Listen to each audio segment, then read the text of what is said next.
Before we start deploying software on our single server POC SharePoint SQL 2012 environment, we're just going to check to see that our VMs are in order and take a look at what we've got.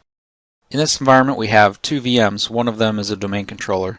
The other is the server we'll use for SharePoint 2010, SQL 2012, Power Pivot, and so on and so on. So we'll have all of our software on one server, but we will maintain the separate domain controller. It is possible to do all of this with just one VM. However, that's not very realistic. It's not a supported configuration really in a production environment. So I just prefer to keep these separate and a little more realistic. Let's just take a look at the VMs that we have and see what these machines are configured to do. There are two of them. The first one is a domain controller, and that's this one that I have up right now.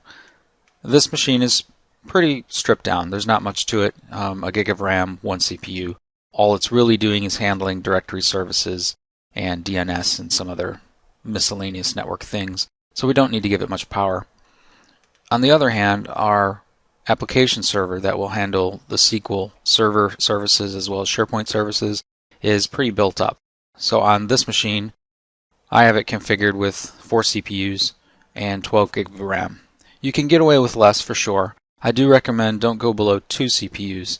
As you install software, it actually uses a lot of CPU, and you'll probably find that if you give it only 1 CPU and 8 gig of RAM, that your installations will actually take a lot longer because threads won't be running concurrently and so on. So yeah, give it more power, and we will be loading a lot of software into one VM, so it needs power anyway.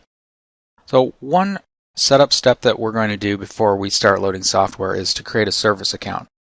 Power Pivot and various other services require a domain service account to run, so we need to have one.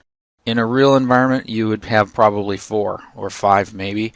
In a POC environment, you just need to have one. It's fine, but obviously, don't carry this practice into production. So I'm just going to go into my Active Directory users and computers. I already have an OU for service accounts, and I'm going to create a new one. I'll just call this Service BI. I'm going to use this for everything, and I'll be typing it a lot, so I'm going to keep it short for my demo environment. Give it a password and finish. That's really all the setup I need to do. The next thing that we'll do is go over to our app server and install software, and we'll start that in the next lesson.